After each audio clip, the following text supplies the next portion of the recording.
Today I've joined Mapman Pat on another epic adventure across the Isle of Wight. We're taking this long trek across the hills of the beautiful Isle of Wight not only to enjoy the scenic views, but also to create a small educational video about a darker part of the island's history. In 1957, there was a devastating air crash on the island. The crash was the most serious air accident on British soil up until that point. That is to say, there has been worse crashes over the Atlantic Ocean, but never such a catastrophic loss of life on land. The model of the aircraft involved in the crash was the Short Solent 3, which, fun fact, was featured in the movie Indiana Jones and the Raiders of the Lost Ark. Of the 58 people on board the plane, 45 lives were lost and only 23 survived, which was already a miracle considering the state of the crash site and the wreckage of the plane itself. Today we're going to visit the crash site and I'm going to tell you a bit more about the flight and why the accident occurred.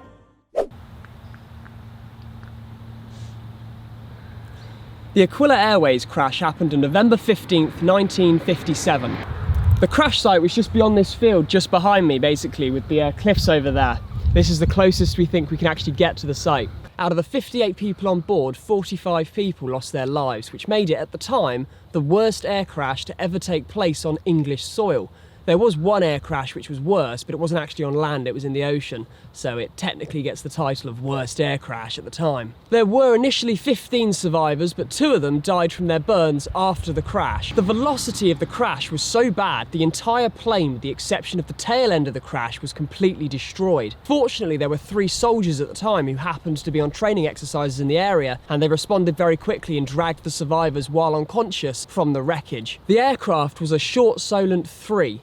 Model, which is an old aircraft designed to take off from the water rather than from the land. So it only worked when the waters were completely calm and there were no strong waves. The plane initially took off at 10:46 from Solent waters, and only 8 minutes into the crash, one of the engines failed, engine number 4 on the right wing. Only 5 minutes later than that, the plane tried to return to land where it had taken off, and then the 3rd engine failed, meaning that the plane only had its left wing engines. Engine number 3's failure was supposedly down to electrical failure, but the investigation after the crash was never able to tell what actually caused engine number 4 to fail. When the plane attempted to return to where it had taken off, it tried to turn back round to the north while it was to the south of the island. It flew up here, and on its way back, we don't know why, but the 3rd engine failed and the plane crashed into these hills, this chalk cliff behind us. So after the crash, there were only 13 survivors, and interestingly, the Isle of Wight's a very boring place, so it became a morbid interest for the local savages who crowded round in great numbers, and there had to be a constant police presence for 2 weeks after the crash to stop people going around and rummaging in the wreckage. The crash was such a big PR disaster that Aquilla Airways actually went out of business a little over 6 months after the crash, and they never recovered. In 2008, a permanent memorial was constructed at St Mary's Church, which is about 1 kilometre away from the crash site, and that's there today to honour the victims of the crash. As I said, only 13 people out of 58 actually survived, and the plane was completely destroyed by the crash apart from the tail section. So that sort of gives you an idea of how bad the crash actually was. Okay, so we've left the crash site area. We've had like our 10-mile long walk back to the car. Something like 10 miles, isn't it, Pat? It's a mile. We're now going to head down to the church where they've got the memorial, and hopefully we can get inside. And then Pat has a mysterious other place that he's sort of hyped up that he wants to take me, and I have no idea what it is. So hopefully it will be something interesting.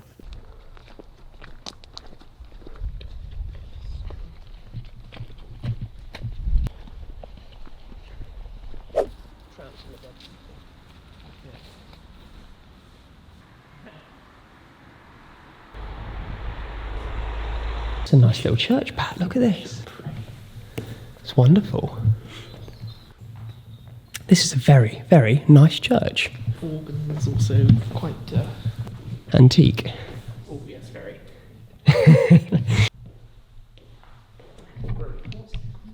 The Pat here thinks we've probably got some sort of serial killer in this church, and there's bodies left under the floorboards.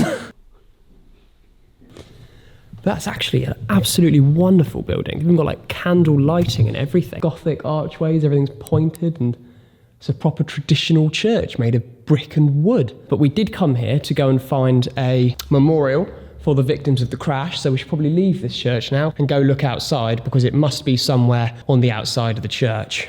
So we can't actually find the memorial itself. We've looked all around the grounds and we thought maybe it looked a little bit like the area over there with all the trees and stuff, but we really can't find it, and it's not in the main graveyard and it's not inside the church. So I don't think we're actually going to be able to find it. And Pat still has his third surprise, which I have no idea what it is. Pat seems excited about it. Shall we go? Off we go. That's fine. So, we are in the location of Pat's surprise. I've absolutely no clue what it is. And luckily there's a car park here, because he was talking about going back to the last place, which is like a 5-mile walk away. But luckily, there's somewhere to park. And because we live on the Isle of Wight, in the middle of absolutely nowhere, there's no such thing as a parking ticket. So what is it that makes it? Why do you want to come here? Just because I've never been here. And the only thing that I think will impress you is perhaps the age. The age? Thing that we come to see. So it's going to be really old? Yes. I see. So we're going to see something really old, apparently. Really old. Really old. And I don't know how Pat comes up with it. Is it like Corabby old? Like, are we getting... Older. Older? Bloody hell. We've got an Isle of Wight Stonehenge or something, apparently.